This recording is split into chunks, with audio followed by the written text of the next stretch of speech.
அது சல்லியர்களுக்கானது, அந்த மாவீரர்களுக்கானது.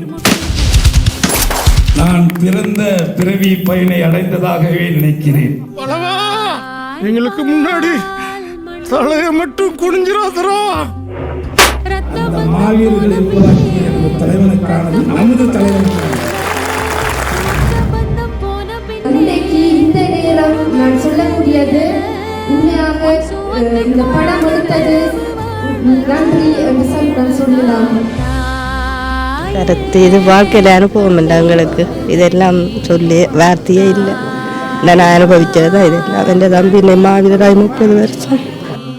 இது எந்த காலத்திலையும் தர்மத்தையும் நேர்மையும் தனக்கான உரிமைக்காக போராடி அறத்தோடு போராடிய ஒரே அமைப்பு இந்த உலகத்தில் விடுதலை புலிகள் மட்டும்தான் இந்த படத்தின் மூலமாக நம்ம சொல்லுவார்.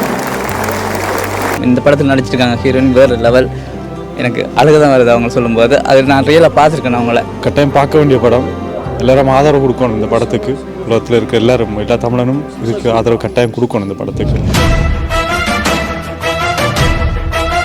இந்த மௌனம் கலைக்கிறதுக்கு இப்படியான படங்கள் வர வேணும். இப்படியான ஒரு படம் இல்லை, இன்னும் நிறைய படங்கள் வரணும்.